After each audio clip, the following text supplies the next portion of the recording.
દેશની સંસદની બહાર જ્યારે બબાલ ચાલી રહી હતી અને પછી પ્રતાપ સારંગી પડ્યા અને રાહુલ ગાંધીને ખેંચીને લઈ આવવામાં આવ્યા, ત્યારે ભારતીય જનતા પાર્ટીના સાંસદો પોતાના સાથી સાંસદને, જે વિપક્ષના નેતા પણ છે હવે, એ વિપક્ષના નેતા કે જેમનું પદ ખૂબ મહત્વનું મનાય છે, દેશની સંસદના ટોચના સ્થાનોમાંથી એક વિપક્ષના નેતાનું પણ સ્થાન છે, એ લોકસભાના વિપક્ષના નેતાને કહી રહ્યા હતા, પપ્પુજી પપ્પુજી આપ યહાં પર દેખીએ.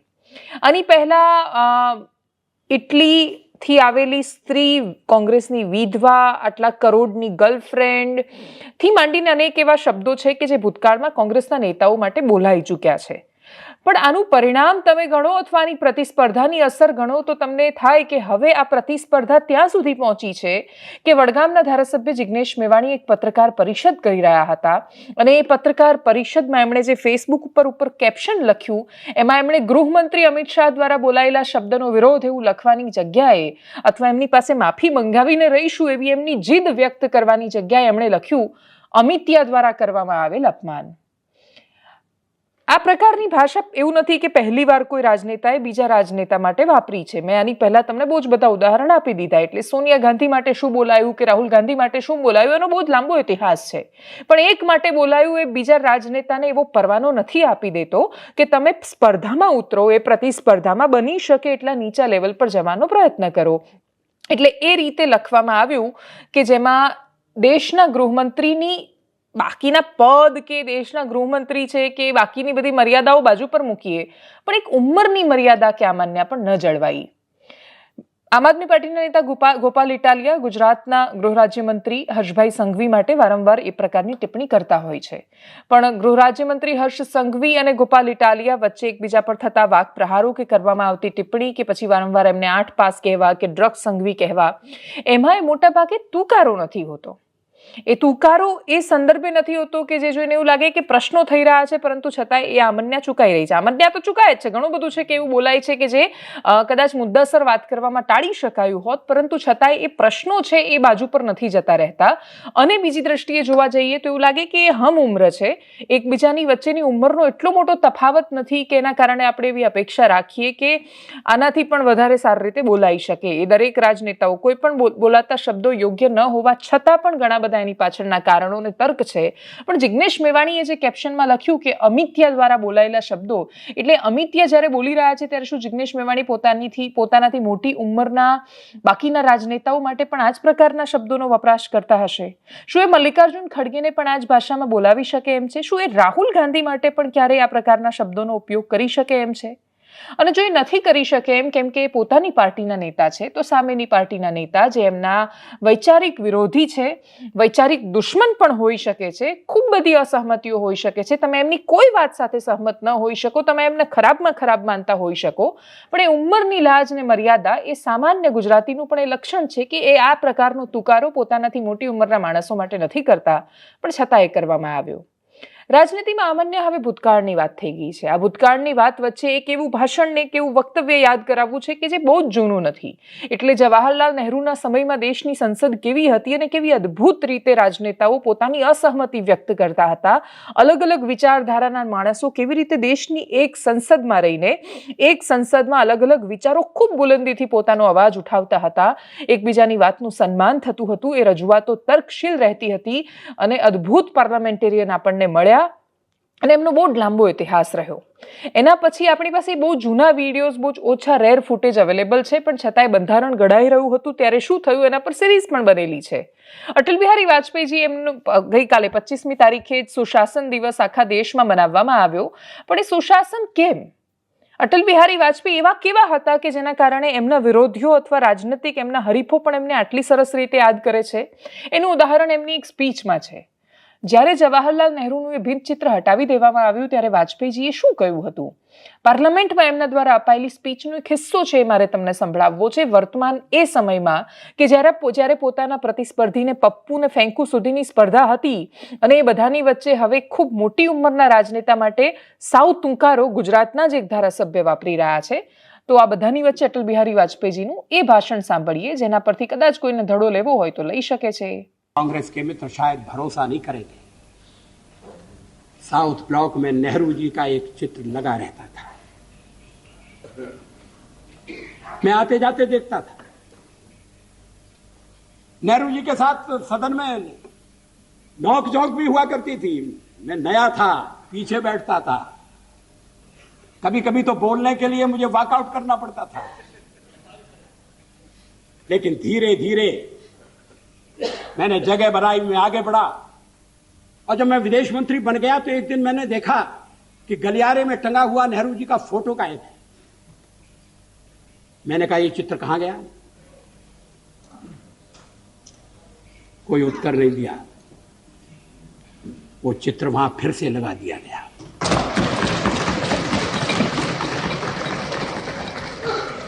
क्या इस भावना की कद्र है? क्या देश में ये भावना पनपे? ऐसा नहीं है कि नेहरू जी से मतभेद नहीं थे, और मतभेद चर्चा में गंभीर रूप से उभर कर सामने आती थी। मैंने एक बार पंडित जी से कह दिया था कि आपका एक मिला जुला व्यक्तित्व है, और आप में चर्चिल भी है और चैम्बरलेन भी है। वो नाराज नहीं हुए। शाम को किसी बैंक्वेट में मुलाकात हो गई और उन्होंने कहा, आज तो बड़ा जोरदार भाषण दिया है, और हंसते हुए चले गए। आजकल ऐसी आलोचना करना दुश्मनी को दावत देना। लोग बोलना बंद कर देंगे।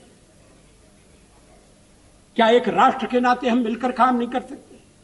આ બધી વાત થઈ રાજકીય આમાન્ય અને મર્યાદાની, આપણી અપેક્ષાઓની, અને આપણી અપેક્ષાઓ પર હંમેશા રાજનેતાઓ ખરા ઉતરે એ બહુ જરૂરી હવે રહ્યું નથી. હવે નથી રહ્યું. પહેલા કદાચ એ હતું કે રાજનેતાને પોતાના બોલ્યા પર પણ પસ્તાવો થતો. હવે એમની પાસે પોતાની કરેલી અજીબ વાતો અને જે ક્યારેય ન બોલાવા જોઈએ એ પ્રકારના શબ્દો માટે પણ જસ્ટિફિકેશન હોય છે.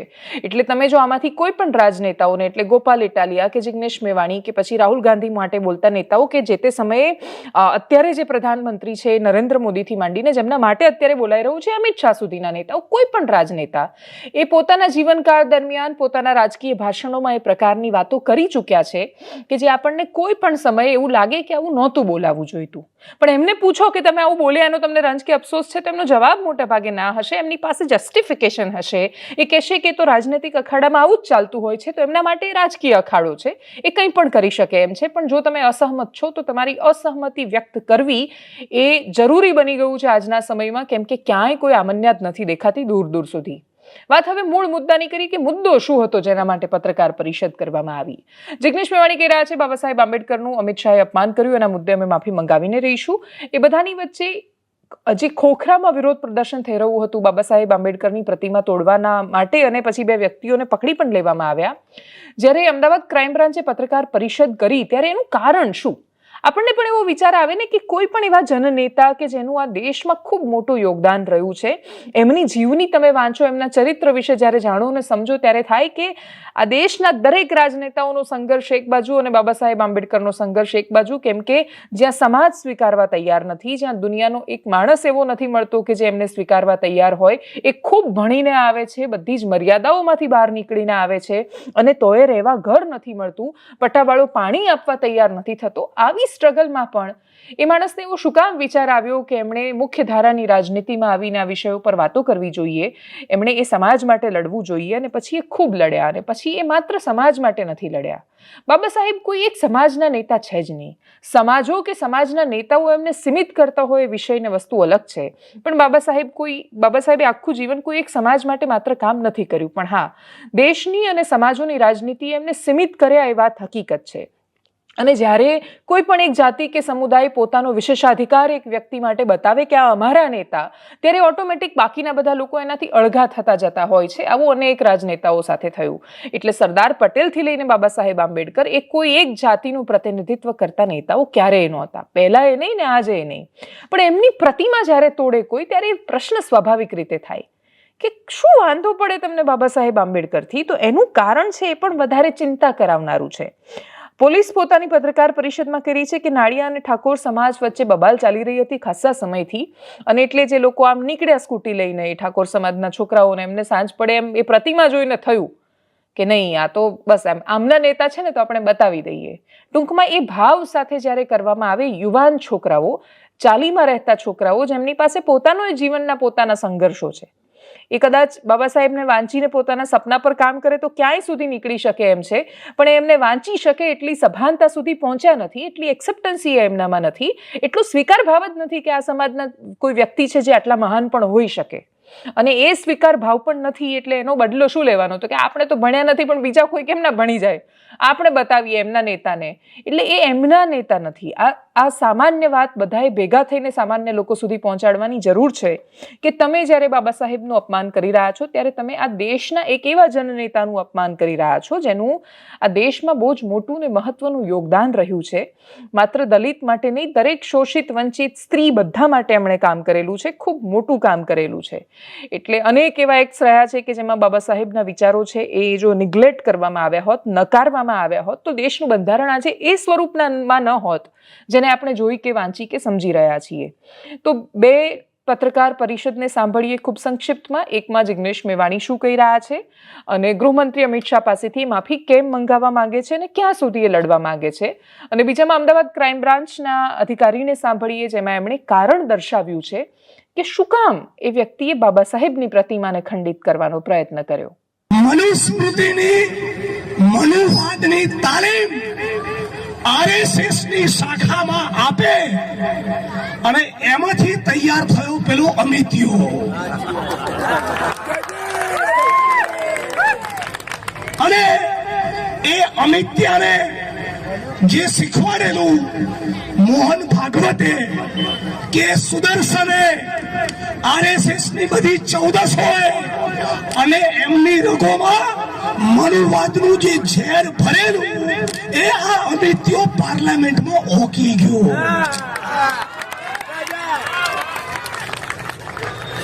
પણ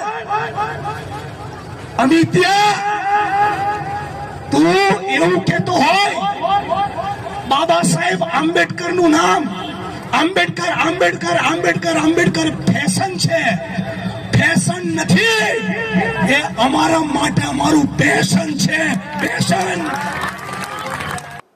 કમલમના ઈશારે ચાલતી સરકાર અને પોલીસ જે જુગારના અડ્ડા, કૂટણખાના, દારૂનો કારોબાર અને એમડી ડ્રગ્સનો વહીવટ કરે છે એ અમારા ડેમોક્રેટિક રાઇટ માટે પોલીસની પરમિશન આપે છે કે કેમ એ અમારે 28 તારીખે જોવું છે. અમે 28 તારીખે બધા જ સંગઠનો સાથે મળી ડૉક્ટર બાબા સાહેબ આંબેડકરના અપમાનની વિરુદ્ધમાં અમિત શાહ માફી માંગવા મજબૂર બને, રાજીનામું આપવા મજબૂર બને એના માટે પ્રોટેસ્ટ રેલી કરવાના છીએ. અને બાદ પણ અમિત શાહ માફી ન માગે તો સમગ્ર ગુજરાતમાં નેહા કુમારીની ધરપકડ અને અમિત શાહની રાજીનામું, આ બે માંગણીઓ લઈને ગુજરાતના 33 જિલ્લામાં સ્વાભિમાન સંમેલન કરવાના છીએ, જેના કાર્યક્રમો આવનારા દિવસોમાં અમે જાહેર કરીશું.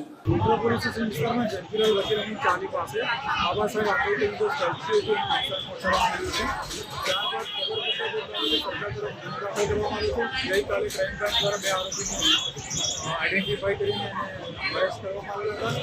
ત્યારબાદ જે સ્ટેચ્યુ છે આજે સવારે સ્ટેચ્યુ મૂકવામાં આવેલું છે, સ્ટેચ્યુનું અનાવરણ કરવામાં આવેલું છે અને જે લોકોની માંગણી હતી કે જે આરોપીને અરેસ્ટ કરવામાં આવે, તરત કાર્યવાહી થાય એ કાર્યવાહી લોકો સંતુષ્ટ છે.